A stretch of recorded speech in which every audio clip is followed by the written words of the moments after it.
सीतापुर नाम के एक छोटे से गांव में सोहनराम नाम के गरीब किसान के दो बेटे थे। बड़ा बेटा लखन और छोटा बेटा करण। लखन स्वभाव से बहुत ही मेहनती, ईमानदार और अपने परिवार का ख्याल रखने वाला था। वह सुबह सुबह उठकर जंगल जाता और लकड़ियां काटकर घर लाता। दिन भर वह पिताजी के पास बैठकर उनकी देखभाल करता और उनकी हर जरूरत का ध्यान रखता। लखन का सपना था कि वह अपने परिवार को गरीबी से बाहर निकाले और एक अच्छा जीवन दे। वहीं दूसरी तरफ करण बिल्कुल अपने भाई से अलग था। करण का स्वभाव चंचल और चालाक था। वह दिन भर गांव में इधर उधर घूमता रहता, दोस्तों के साथ खेलता और मजाक करता। कामकाज में उसकी बिल्कुल भी रुचि नहीं थी। बेटा करण, मैं कब से देख रहा हूं कि तू बिल्कुल भी काम धंधा नहीं करता। अब तेरी उम्र ऐसी हो गई है कि तुझे अपनी जिम्मेदारी समझनी चाहिए। देख, अपने भाई को वह दिन रात मेहनत करता है, पसीना बहाता है और परिवार का सहारा बना हुआ है। तुझ में भी वही काबिलियत है, मगर तू कब समझेगा? अरे पिताजी, आप हर समय मुझे ही क्यों टोकते रहते हैं? अभी मेरी उम्र ही क्या है? मुझे क्यों इतनी जल्दी जिम्मेदारी उठानी है? और फिर मैं कोई ऐसा वैसा काम नहीं करूंगा। आप देख लेना, जिस दिन मैं कुछ करूंगा मैं सीधा अमीर बनूंगा, सब लोग मेरा नाम लेंगे। बेटा, यह बात सुनने में जितनी आसान लगती है, असल में उतनी ही कठिन है। जो लोग मेहनत और ईमानदारी से काम करते हैं, असली मजा उनकी कमाई में है। यह अमीरी का ख्वाब देखना तो आसान है, लेकिन जो बिना मेहनत के अमीर बनने का सोचते हैं, वह अक्सर अपना सब कुछ खो बैठते हैं। दुनिया का दस्तूर है, मेहनत से कमाया हुआ धन ही टिकता है। यह हवा, हवाई सब ने बहुत खतरनाक होते हैं। अरे पिताजी, आप भी ना बस पुराने जमाने की बातें करते रहते हैं। अब जमाना बदल गया है, लोग स्मार्ट तरीके से काम करके अमीर बन रहे हैं। मेहनत करने का जमाना गया। अब देखना, मैं एक ऐसा काम करूंगा जिससे एक ही बार में नाम और पैसा दोनों मिलेगा। इतना बोलकर करण बाहर चला जाता है। तभी वहां लखन आता है। पिताजी, करण को समझाने की कितनी बार कोशिश कर चुका हूं, लेकिन वह सुनता ही नहीं है। हर बार वही बात, वही आलस। बेटा, तू थोड़ा सब्र रख, हो सकता है वक्त के साथ उसे अकल आ जाए। पिताजी, सब्र ही तो कर रहा हूं। मैंने उसे समझाया कि कोई छोटा मोटा काम ही कर ले, मेहनत करने से जिंदगी बदल सकती है, लेकिन हर बार वह बात को टाल देता है।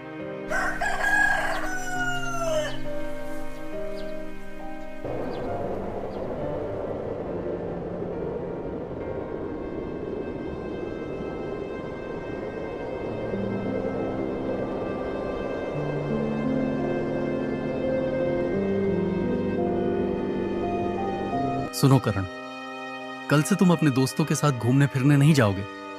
अब वक्त आ गया है कि तुम भी काम करना शुरू करो।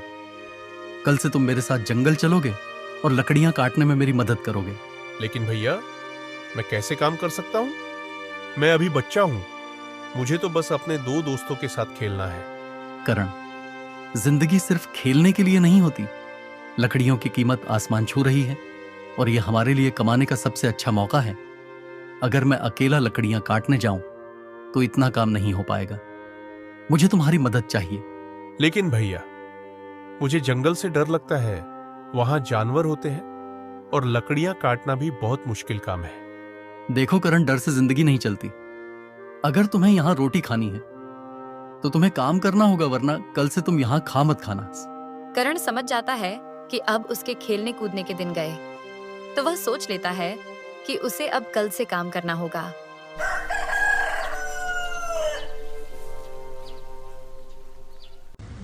लखन और करण ने कल से ही जंगल जाना शुरू कर दिया था।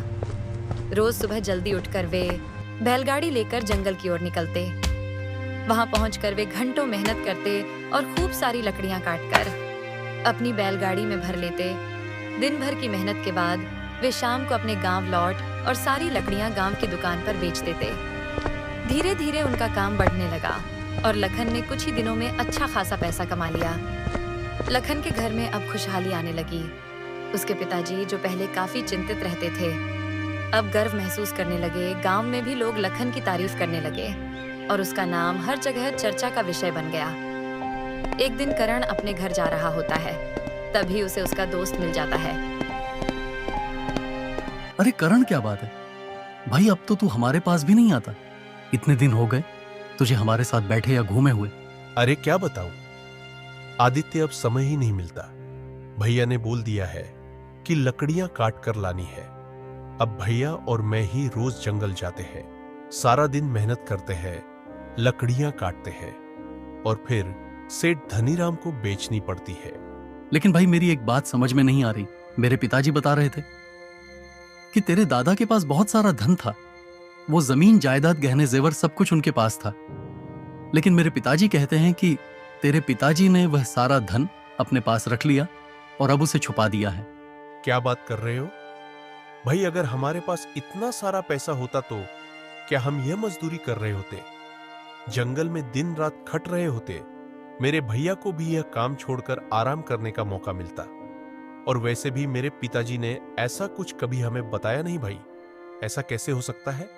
मेरे पिताजी ने तो साफ साफ कहा है कि तेरे दादा के पास गांव में सबसे ज्यादा जमीन थी, लोग उनकी इज्जत करते थे, उनके पास गहने खेत खलिहान सब कुछ था। लेकिन अब यह सब कहां गया? पता नहीं भाई, लेकिन सच कहूं यह सब बातें सुनने में ही अजीब लगती है।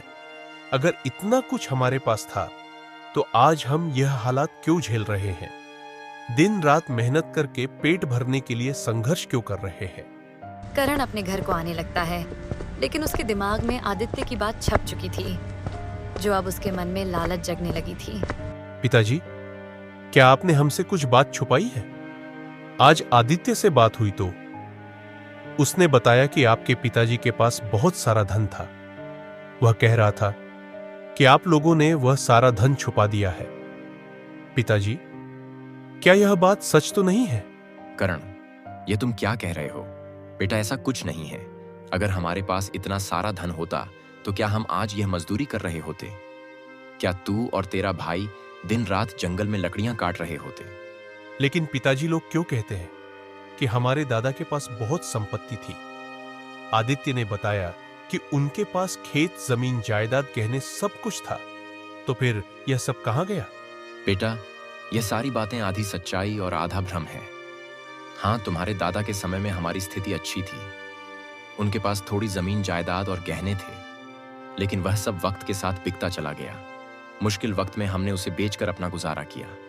यह सुनकर राजू बाहर चला जाता है। अरे आदित्य, मैंने अपने पिताजी से पूछा था, लेकिन वह तो साफ कह रहे हैं कि उनके पास कोई पैसे नहीं है। अब मुझे तो शक हो रहा है कि वह झूठ बोल रहे हैं। नहीं करण, तेरे पिताजी झूठ क्यों बोलेंगे? मुझे लगता है वह तुझसे कुछ छुपा रहे हैं। सच तो यह है कि शायद वह तुझे मजदूरी करते हुए ही देखना चाहते हैं। लेकिन आदित्य, इसका मतलब क्या हुआ? मैं आखिर क्या करूं?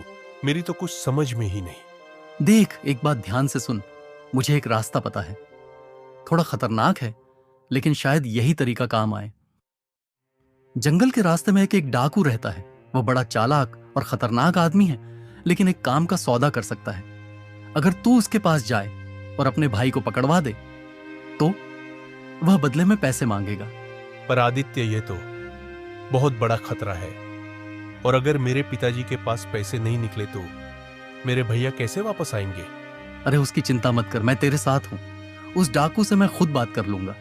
वह मुझे जानता है और मैं उसे मना लूंगा कि वह तेरे भाई को बिना पैसे लिए छोड़ दे। लेकिन अगर सच जानना है कि तेरे पिताजी के पास पैसे हैं या नहीं, तो यह तरीका ही सबसे सही है। नहीं आदित्य, मैं अपने भैया को इतनी बड़ी मुसीबत में नहीं डाल सकता। चल ठीक है, मैं घर चलता हूं।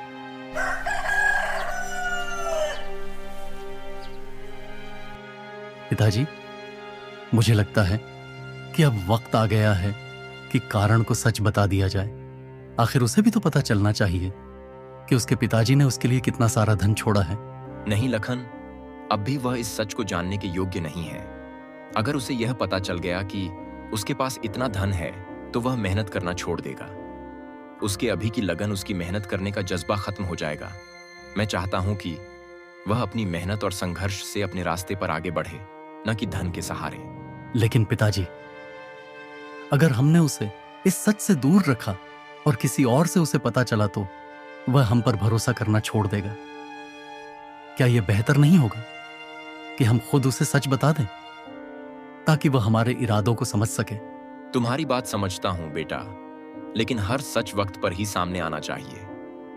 अगर सच वक्त से पहले बताया गया तो वह नुकसान भी पहुंचा सकता है। अभी कारण को अपने पैरों पर खड़ा होना सीखने दो। जब वह सही वक्त पर मेहनत और संघर्ष का महत्व समझ लेगा, तब मैं खुद उसे सच बता दूंगा। ऐसे ही कुछ दिन बीत जाते हैं। फिर एक दिन एक बूढ़े चाचा आते हैं। अरे आओ आओ, कैसे आना हुआ? सब कुशल मंगल तो है? सेठ जी, कुशल मंगल तो कहां, अब आपको क्या बताएं। हम तो ठंड ने कमर ही तोड़ दी है। इतनी भयानक ठंड पड़ रही है कि हमारे गांव के हालात दिन बदन खराब होते जा रहे हैं। कंबल और पानी की भारी कमी हो गई है और काम धंधा तो पहले से ही ठप पड़ा है। लोग जैसे तैसे ठंड में बिना किसी सहारे के जीने को मजबूर हैं। हाँ, यह ठंड सच में बहुत परेशान कर रही है, लेकिन ये हालात तो और भी चिंताजनक लग रहे हैं। तुम्हारी बात सुनकर दिल दुखी हो गया। बोलो, मैं क्या मदद कर सकता हूं? सेठ जी, अगर आप कुछ मदद कर सकें तो, कुछ कंबल, खाना या जरूरत की चीजें दे सकें तो हमारे गांव के लोग आपका यह एहसान कभी नहीं भूलेंगे। अरे क्यों नहीं, मेरे पिताजी ने मुझे हमेशा सिखाया था कि जरूरतमंदों की मदद करना सबसे बड़ा धर्म है। वह कहते थे, जितना तुम लोगों के लिए खर्च करोगे उतना ही ऊपर वाला तुम्हें और देगा। मुझे खुशी होगी कि मैं अपने पिताजी की बातों पर खरा उतर सकूं। बेटा इधर आओ, जरा कोठी से कुछ सोने के सिक्के और कंबल निकाल कर लाओ, और हाँ, उन लोगों के लिए कुछ खाने पीने का इंतजाम भी करवा दो। अभी लाता हूं पिताजी।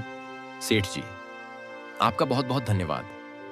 आप ना होते तो हमारे गांव के लोग शायद यूं ही इस ठंड में मर जाते। भगवान आपको और आपके परिवार को हमेशा खुश रखें। सोहन राम देखने में तो गरीब लगता है, लेकिन उसके पिताजी के पास बहुत सारा धन था। यह बात उसने अपने सबसे छोटे बेटे से छुपाई थी। भैया, लगता है इस बार हमें जंगल से और लकड़ियां लानी पड़ेंगी। गांव में लकड़ियों की बहुत कमी हो गई है। तू सही कह रहा है, कारण सर्दियां भी आ रही हैं और घर घर में चूल्हा जलाने के लिए लकड़ी चाहिए। बिना लकड़ी के तो मुश्किल हो जाएगी। और सिर्फ चूल्हा जलाने की बात नहीं है, गांव में मंदिर की मरम्मत भी करनी है, उसमें भी काफी लकड़ी लगेगी। तो फिर कल से ही चलना पड़ेगा। जंगल की ओर जितनी ज्यादा लकड़ी काट पाए उतना अच्छा रहेगा।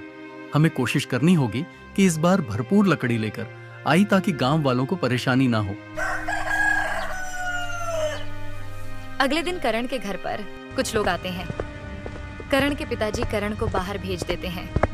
करण जैसे ही गांव के चौपाल पर पहुंचता है, उसे आदित्य मिल जाता है।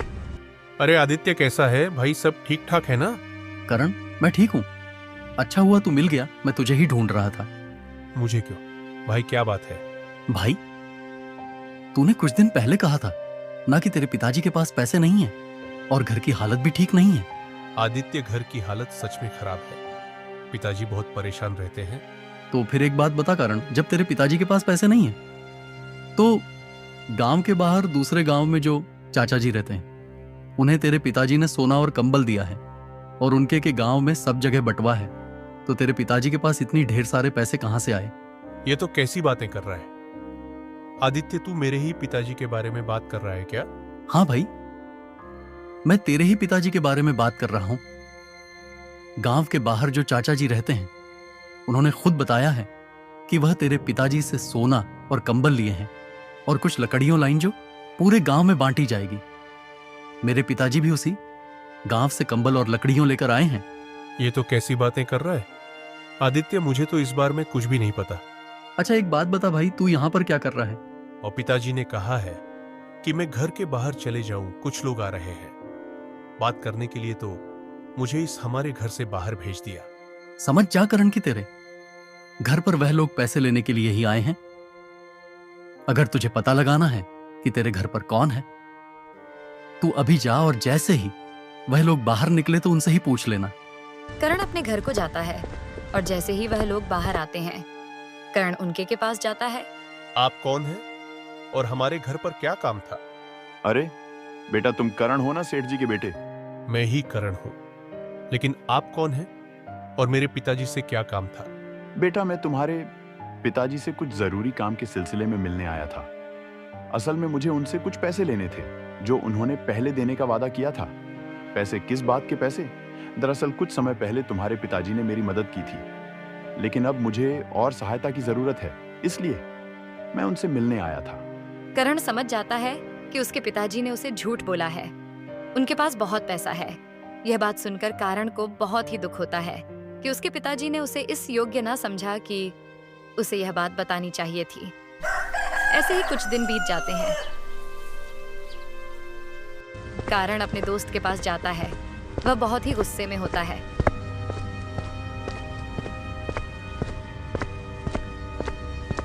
अरे आदित्य, अब समझ में आ गया कि सच्चाई क्या है। मैं बेवकूफ था जो तुझसे दूर भाग रहा था, लेकिन अब सब कुछ साफ हो गया है।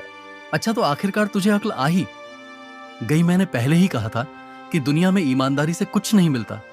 अगर पैसा कमाना है तो चालाकी और ताकत दोनों चाहिए। अब मुझे समझ आ गया है कि सीधे साधे बनकर कुछ हासिल नहीं होने वाला। तू जो डाकू की बात कर रहा था ना, मुझे वह ठीक लग रही है। अगर हमें एक बार में ढेर सारा पैसा मिल सकता है तो हमें वह मौका हाथ से नहीं जाने देना चाहिए। तो अब तेरा भी इरादा पक्का है? हाँ आदित्य। 100%। लेकिन मेरी एक शर्त है, जो भी पैसे मिलेंगे उनमें से आधा मेरा होगा। मैं कोई छोटा मोटा काम करने नहीं आया हूं, बराबरी का हिस्सा चाहिए। आदित्य अपने घर को आ जाता है। पिताजी, जैसा आपने कहा था मैंने वैसा ही किया है। करण अब अपने ही बड़े भैया को डाकुओं के हाथों पकड़वाने के लिए तैयार है। बहुत बढ़िया, मुझे तुझसे यही उम्मीद थी। आदित्य, अब हम उसे भी डाकुओं के हवाले कर देंगे और सारा पैसा खुद लेकर भाग जाएंगे। ये सारी चाल आदित्य के पिताजी सुधीर की थी, जो यह चाहता था कि राजू को यह बात पता चले और वह अपने भैया का ठिकाना बता दे, जिससे वह सारा पैसा उसके पिताजी का लेकर भाग जाए। सुनो सुनो बेटा, मैं सोच रहा हूं कि अब और ज्यादा देर तक राजू को अंधेरे में नहीं रखना चाहिए। उसे सच बता देना चाहिए कि उसके पिताजी के पास भारी संपत्ति है। वही सुधीर डाकुओं के पास जाता है। कौन है बे? कौन आ गया हमारे इलाके में? अरे मंगल सिंहक भाई, घबराने की जरूरत नहीं। मैं ही हूं तुम्हारा पुराना साथी सुधीर। अरे सुधीर भाई, ये कैसे आना हुआ? हमें कैसे याद कर लिया? हम जैसे डाकुओं से मिलने तो शरीफ लोग कम ही आते हैं। भाई, तुम लोगों की जरूरत ही कुछ ऐसी पड़ गई है। एक छोटा सा काम है, सोचा ही से करवाऊं। हम डाकू लोग तो बस काम करने के लिए ही बैठे हैं। बताओ क्या करना है?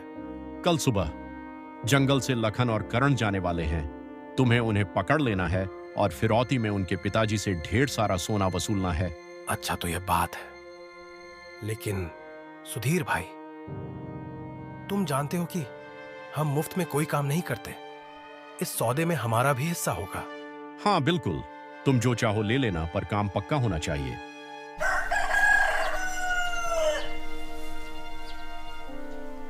जैसे ही सुबह होती है, लखन और कारण दोनों जंगल की ओर जाते हैं। तभी उन्हें डाकू पकड़ लेते हैं। तभी गांव का एक आदमी उन डाकुओं को देख लेता है और जाकर सोहनराम को सब बता देता है। सोहनराम पुलिस को लेकर पहुंचे। सुधीर, माना कि तेरी और मेरी दुश्मनी बहुत पुरानी है, लेकिन इसका यह मतलब नहीं कि तू मेरी औलाद को इस दुश्मनी का हिस्सा बना देगा। तूने मेरे बच्चों को उन खार डाकुओं के हाथों में सौंप दिया। क्या तेरी नफरत इतनी बढ़ गई थी कि तुझे यह भी याद नहीं रहा कि बच्चे मासूम होते हैं? मुझे माफ कर दीजिए सेठ जी, मुझसे बहुत बड़ी गलती हो गई। मैं पैसों के लालच में अंधा हो गया था। मैंने सोचा नहीं था कि यह सब इतना बड़ा बन जाएगा। मुझे माफ कर दीजिए। मैं कसम खाता हूं कि अब कभी ऐसी गलती नहीं करूंगा। माफी तुझे लगता है कि सिर्फ एक माफ कर दीजिए से तेरे गुनाह धुल जाएंगे? नहीं सुधीर, तेरी इस हरकत ने मेरी औलाद को मौत के दरवाजे तक पहुंचा दिया था। अगर उन्हें कुछ हो जाता तो क्या तब भी तू यूं ही माफी मांगकर बच जाता? नहीं, अब तेरे लिए माफी नहीं, अब तेरे लिए सिर्फ सजा है। और वह सजा ऐसी होगी कि तुझे तेरा हर पाप याद आएगा। सेठ जी, रहम कीजिए। मैं आपके सामने हाथ जोड़ता हूं। मैं सच में पछता रहा हूं। मेरी एक गलती थी, लेकिन मैं इस बार सुधारना चाहता हूं। अब पछताने का वक्त निकल चुका है सुधीर। अब तुझे वह आग जलाएगी जो तूने खुद लगाई है। अब माफी नहीं, सिर्फ सजा मिलेगी।